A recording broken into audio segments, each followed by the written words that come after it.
नमस्कार, आप देख रहे हैं द हिंद 24 न्यूज और मैं हूं आपके साथ साक्षी निर्माण। आइए नजर डालते हैं आज की कुछ बड़ी खबरों की ओर। सूरत पुलिस ने मॉल के चेंजिंग रूम में महिलाओं की सुरक्षा को ध्यान में रखते हुए एक विशेष जागरूकता अभियान चलाया। अभियान के दौरान यह बताया गया कि चेंजिंग रूम में लगा कांच टू वे मिरर तो नहीं है, इसे सरल तरीके से कैसे पहचाना जाए। पुलिस ने समझाया कि यदि आप कांच पर अपनी उंगली रखते हैं और उंगली तथा उसके प्रतिबिंब के बीच थोड़ा गैप दिखाई देता है, तो वह साधारण मिरर है और उसके पीछे से कोई आपको नहीं देख सकता।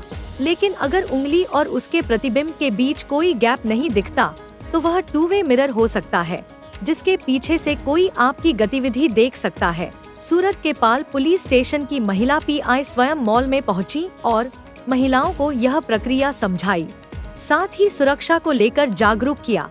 अधिकांश महिलाएं इस तकनीक से अनजान थी, इसलिए पुलिस के इस अभियान का लोगों पर गहरा असर हुआ और इसे काफी सराहना मिली।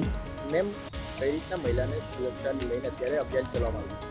जी, सूरत सिटीना माननीय पुलिस कमिश्नर श्री अनुपम श्री गहलोत साहेबनो अभिगम અને ઝોન 7 સેફાલી બારવાલ સાહેબના માર્ગદર્શન હેઠળ અત્યારે અમે મહિલાઓની જાગૃતિ માટે આ અભિયાન ચલાવી રહ્યા છીએ।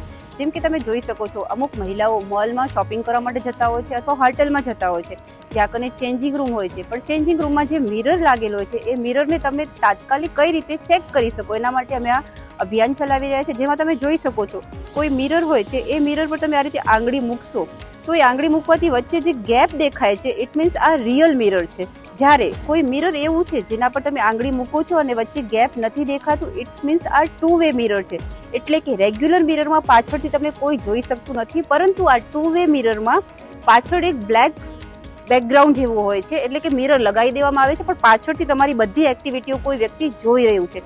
જેથી કરીને મહિલાઓ પોતાની જાગૃતિ માટે જાગૃત થાય એના માટે થઈને અમે આ અભિયાન ચલાવી રહ્યા છીએ કે તમે ક્યારે પણ જાઓ તો જસ્ટ એક જ સેકન્ડમાં તમે તમારી સેફટી ચેક કરી શકો છો આ રીતે મિરરની। देखते रहिए द हिंद 24 न्यूज।